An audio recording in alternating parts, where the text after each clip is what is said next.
Malaki na pong itulong sa mga OFW, lalo na sa mga tulad namin ng mga malalayo dito sa Maynila. Malaki naman na itutulong. Pangalawa ko na to, nung dumating ako at pabalik. Marami na ako nakikita sa mga news na may lounge na daw dito. Yung mga ibang nakauwi na. So, nung pagdating ko, hinanap ko na saan daw yung Terminal 3 na lounge. Sabi naman dito daw sa taas. Hindi naman, pero buti naman at naisipan din nila. At least, no? Malaki ang mga naitutulong sa improvement, diba? Na hindi naging crowded. Maraming improvement. Sa akin, parang sa amin, naramdaman naman namin. Para sa akin, naramdaman ko naman. Oo, kasi marami namang pagbalik-balik na ako, so naramdaman ko rin naman. Inshallah, tuloy-tuloy. Sana gagawa pa din ng mga magaganda. Kasi for all naman eh.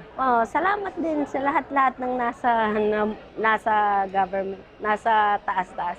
Masaya at saka ibang na-experience namin na free yung food, yung pag-entertain dito okay naman. Dati ako sa Kuwait 3 years, and sa Dubai at saka Abu Dhabi ho ako 12 years na po lahat.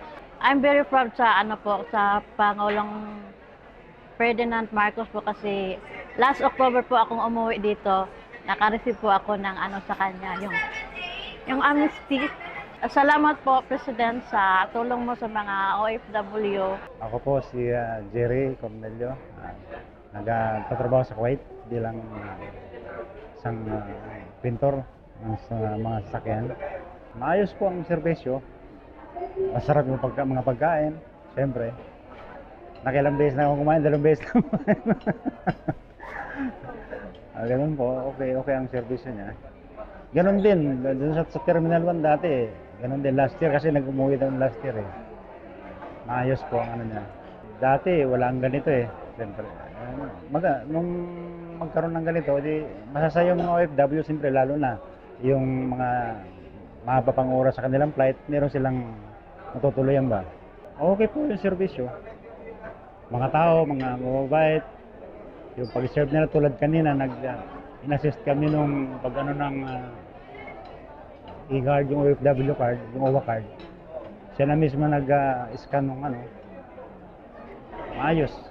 Maraming salamat to sa paggawa nyo ng ganitong OFW lounge. Sa ngayon, napapakinabangan ng karamihan na OFW. At sana, tumagal pa to, maging maayos lalo. Ang pinakadirektiba ni Pangulo para sa mga OFWs, lalo na dito sa airports, ay lalo pang bigyan ng ginhawa ang mga OFWs, lalo na sa pagpoproseso ng kanilang mga dokumento at yung mismong paglagi nila dito. Kaya nga naitayo itong OFW Lounge sa panahon ng ating Pangulo. Kung maalala natin, inanunsyo niya to, binanggit niya ito sa kanyang SONA last year. Pero bago pa nung SONA, kasi Hulyo yung SONA, dinunsad dito nung bandang Mayo, nag-soft launch. At kung maalala natin nung panahon na yon, nagkaroon ng airport brownout kung saan maraming na-stranded na OFWs. Doon, sa panahon na yon, pinag-utos na ni Pangulo na kahit na soft launch pa lang ay buksan na ng ganap. Kaya tamang-tama talaga itong pinagawa ng ating Pangulo in time for an urgency such as yung nangyari last year na airport brownout, nagkaroon ng lunas. Merong mga pinaglagian yung mga OFWs natin, lalo na yung mga na-cancel ang flights.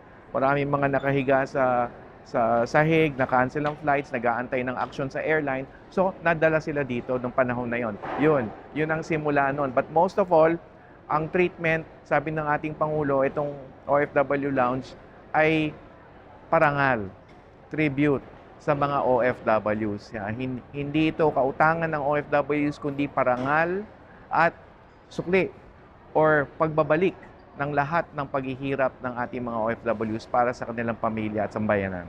May mga sa OFW Lounge, bukod sa OFW Lounge, may mga proseso na sinasagawa. One of them actually is dito lang sa labas ng lounge. Paglabas ng lounge, andyan kaagad yung OTS. So nagpapasalamat tayo sa DOTR, kina Sec Vince, at yung immigration, sina Sec Boying at si Commissioner Joel, kung saan nandito kaagad yung airport screening saka immigration, tuloy-tuloy na sa gates paglabas dito sa lounge. Dati kasi medyo may kalayuan pa yung lakad. Sa DMW, yung kanilang pagpoproseso, digitalization ng kanilang OFW documentation.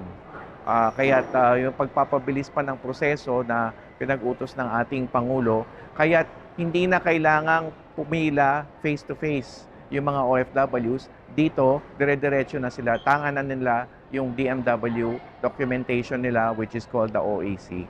Of course, itong lounge mismo, hindi ito may tatayo kung hindi dahil kay Sir Ramon in terms of yung logistical at yung construction phases, no? Talagang the directive was further realized, no? Dahil kay Sir Ramon Ang sa DMW, of course, ang OWA, ang ating agency that is in charge in terms of yung operation ng lounge. So, nagpapasalamat din tayo sa NNIC at yung kanilang partnership sa DMW OWA.